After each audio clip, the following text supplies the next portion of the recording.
Pourquoi certaines personnes intelligentes se sentent-elles constamment épuisées, même sans faire d'efforts physiques? Pourquoi leur esprit ne décroche-t-il jamais et leur sensibilité semble-t-elle plus intense que celle des autres? Est-ce une bénédiction ou un fardeau silencieux? Derrière cette façon de penser et de ressentir se cachent des mécanismes psychologiques profonds que presque personne n'explique. Restez jusqu'au bout car les comprendre peut changer du tout au tout le regard que vous portez sur vous-même. Pour beaucoup de personnes dotées d'une grande intelligence, le vrai problème n'est pas dehors, mais au cœur même de leur esprit. Leur cerveau s'arrête rarement. Ils pensent, analysent, connectent les idées sans relâche. Même dans les moments de calme, l'esprit continue de travailler, revisitant des conversations passées, imaginant des scénarios futurs, questionnant des décisions qui ne peuvent plus être changées. Ce flux constant de pensée, il n'est pas toujours productif, il devient souvent un piège. Chaque situation est passée au crible sous tous les angles possibles. Chaque erreur, aussi infime soit-elle,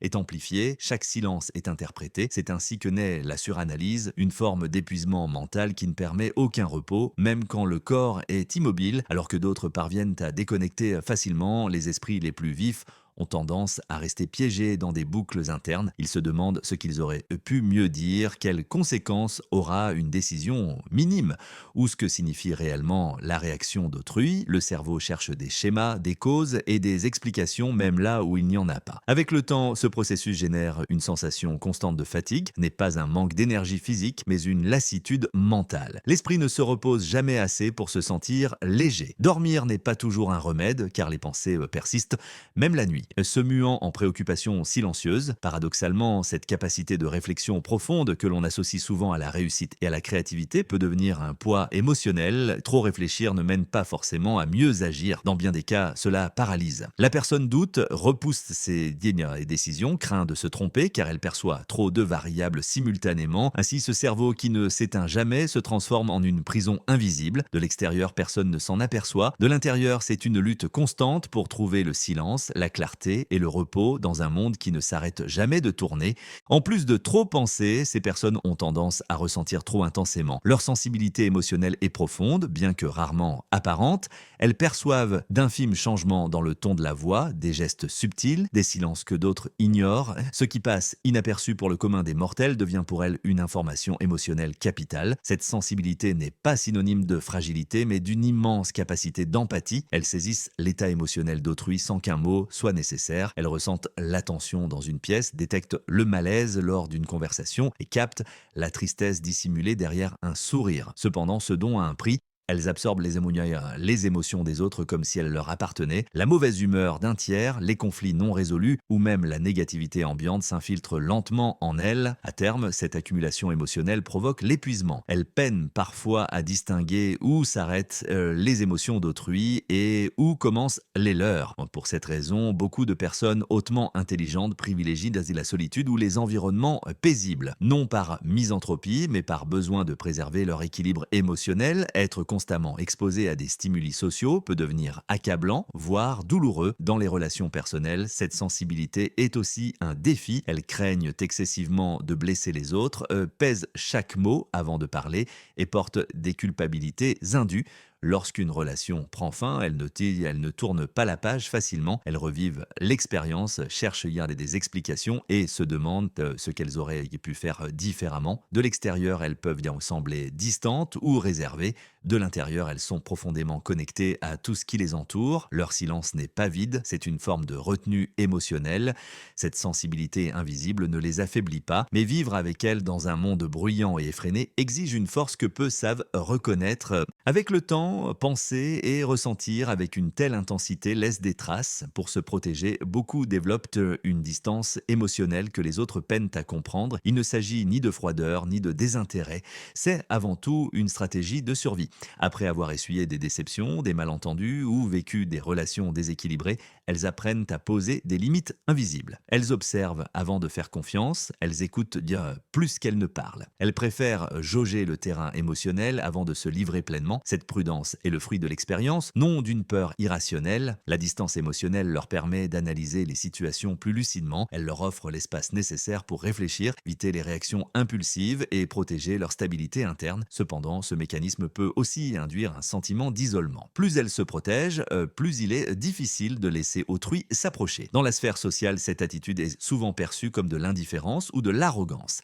Certains croient qu'elles n'ont besoin de personne alors qu'elles aspirent en réalité à des connexions authentiques, profondes et honnêtes. La superficialité les laisse sur leur faim, les conversations creuses les épuisent. Les relations sans âme ne leur apportent rien, c'est pourquoi elles choisissent méticuleusement ceux qu'elles laissent entrer dans leur univers. Elles ne privilégient pas la quantité, mais la qualité. Une seule relation sincère a plus de valeur que 1000 interactions sans profondeur, mais ce tri demande du temps, de la patience et une compréhension mutuelle. La distance émotionnelle influence également leur gestion des conflits. Elles évitent les affrontements stériles, non par faiblesse, mais par conscience du coût émotionnel en jeu. Elles préfèrent le silence au débat vain. Elles choisissent de se retirer plutôt que de sacrifier leur équilibre intérieur. De l'extérieur, on dirait qu'elles vivent derrière un rempart. De l'intérieur, ce mur est une barrière protectrice érigée au fil de l'expérience, de l'introspection et de la connaissance de soi. Il ne bloque pas le contact humain, mais il filtre ceux qui méritent vraiment de le franchir. Au fil des ans, beaucoup finissent par comprendre que la solitude n'est pas forcément une punition, elle devient au contraire un choix délibéré. Elles ne s'isolent pas par incapacité relationnelle, mais parce qu'elles ont appris que toute compagnie n'est pas source de paix. La solitude leur offre ce que le monde extérieur accorde rarement, le silence mental. Dans cet espace, les pensées s'ordonnent, les émotions s'apaisent et l'esprit retrouve sa clarté. C'est un sanctuaire où l'on n'a pas à feindre, à s'expliquer ou à justifier son identité. Elles peuvent y être authentiques sans craindre d'être mal comprises. Loin de la pression sociale, elles méditent sur leurs expériences passées. Elles passent au crible leurs relations, leurs décisions et leurs erreurs avec honnêteté, non pour s'autoflageller, mais pour mieux se cerner. Ce processus d'introspection favorise leur croissance, la redéfinition de leurs limites et l'identification des liens qu'elles souhaitent vraiment cultiver. Cependant, ce choix est souvent mal interprété. De l'extérieur, la solitude est vue comme de la tristesse, un échec ou un handicap social. Peu comprennent que, pour certains, être seul est le moyen le plus sain de préserver leur équilibre. Ce n'est pas une fuite, c'est une préservation de soi. Dans cet état où elles apprennent à savourer leur propre compagnie, elles découvrent des centres d'intérêt profonds, développent leur créativité et consolident leur identité. La solitude devient un terreau fertile d'où jaillissent des idées, des projets et une connexion plus sincère avec soi-même. Pour autant, elles ne renoncent pas aux liens humains, elles cessent simplement de les forcer, elles ne cherchent plus à combler le vide avec des présences inappropriées. Elles préfèrent attendre même longtemps plutôt que d'accepter des relations qui bafouent leur profondeur émotionnelle. Cette solitude choisie ne tarit pas le désir de connexion, elle le sublime. Quand elles ouvrent enfin leur porte à quelqu'un, elles le font depuis la plénitude, non depuis le manque, et cette nuance change radicalement la nature des liens qui se tissent. Avec l'âge, ces personnes réalisent que leur conflit majeur n'est pas avec autrui, mais avec l'absence de sens qu'elles perçoivent dans bien des aspects de la vie moderne. Elles peinent à s'adapter à un monde qui privilégie le paraître sur l'être, la vitesse sur la réflexion et la quantité sur la qualité. Elles ne se contentent pas de réponses toutes faites. Elles ont besoin de saisir le pourquoi des choses, la finalité des actes et le sens réel des décisions. Ce besoin viscéral de sens les pousse à questionner les normes sociales, les attentes imposées et les sentiers battus que d'autres empruntent sans sourciller. Professionnellement, elles peuvent se sentir déphasées si leurs tâches sont dépourvues de but, s'exécuter pour la forme ne leur suffit pas. Elles cherchent une adéquation entre leurs actes et leurs convictions, faute de quoi la frustration s'installe. Non par incompétence, mais par des alignements intérieurs. Il en va de même pour les relations. Les liens fondés sur la simple convenance ou la routine ne les intéressent pas. Elles ont soif de dialogue vrai, d'échanges émotionnels et de croissance mutuelle. Quand une relation s'enlise dans la superficialité, elles ressentent un vide impossible à occulter. Cette quête de sens guide aussi leur choix de vie. Avant de s'engager, elles soupèsent les conséquences à long terme, au-delà des gains immédiats.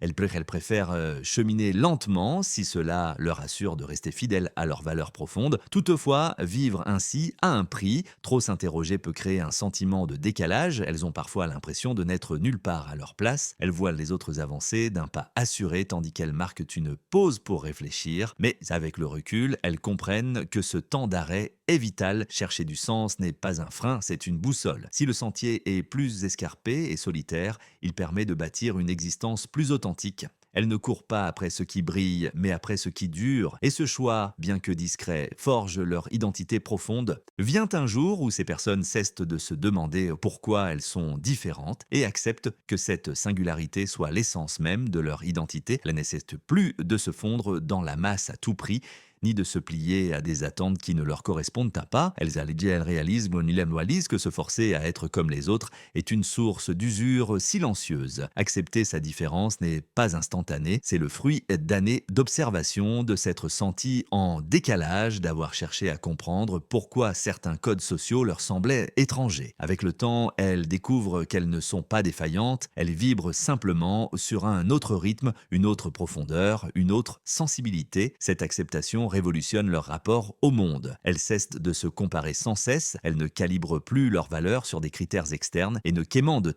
plus de validation à chaque rencontre. Elles commencent à ériger une estime de soi plus pérenne, ancrée dans la connaissance de soi et la cohérence interne. Être différent, c'est aussi apprendre à composer avec l'incompréhension. Tout le monde ne saisira pas leur silence, leur besoin de solitude ou leur façon de décoder le réel. Autrefois frustrant, c'est désormais un fait acté. Elles n'ont pas besoin d'être comprises par tous, seulement d'être respectées. À ce stade, la différence transmute de fardeau, elle devient force. Elle leur permet d'appréhender le monde sous des angles inédits, de proposer des idées denses et de nouer des relations plus conscientes. Elles ne cherchent pas l'éclat, mais leur authenticité les rend incontournables. S'assumer n'efface pas les défis. Elles continuent, c'est-à-dire qu'elles continuent de ressentir, de penser et de douter intensément. La nuance, c'est qu'elles ne luttent plus contre cela. Elles apprennent à habiter leur complexité au lieu de vouloir la raboter pour complaire à autrui. Quand la différence devient identité, une présence au monde plus sereine émerge. Elles n'ont plus rien à prouver, elles n'ont plus besoin de courir, elles cheminent à leur propre pas, sachant que la profondeur qui les définit est leur plus précieux trésor. En fin de compte, ces personnes comprennent que leur voyage n'est pas un choix entre le monde et elles-mêmes, mais l'apprentissage d'une navigation entre les deux sans s'y perdre. Elles ne tournent pas le dos à la société, mais refusent de s'y sacrifier pour simuler. Elles quêtent un équilibre ténu, forgé par la conscience et la patience. Elles apprennent à entrer en relation avec plus de vérité. Elles ne s'épuisent plus à vouloir plaire à tout prix ou à maintenir des liens qui nient leur profondeur émotionnelle. Elles s'autorisent à dire non, à se retirer au besoin et à sanctuariser leur espace intérieur sans remords. Elles intègrent que se préserver n'est pas de l'égoïsme, mais une responsabilité envers soi. Cet équilibre redéfinit aussi leur vision de la réussite. Elles cessent de la mesurer à l'aune de la reconnaissance, du statut ou de l'approbation. Le vrai succès devient intérieur, garder l'harmonie entre leurs pensées, leurs sentiments et leurs actes. Vivre en paix avec sa propre complexité devient un but plus noble que n'importe quelle validation sociale.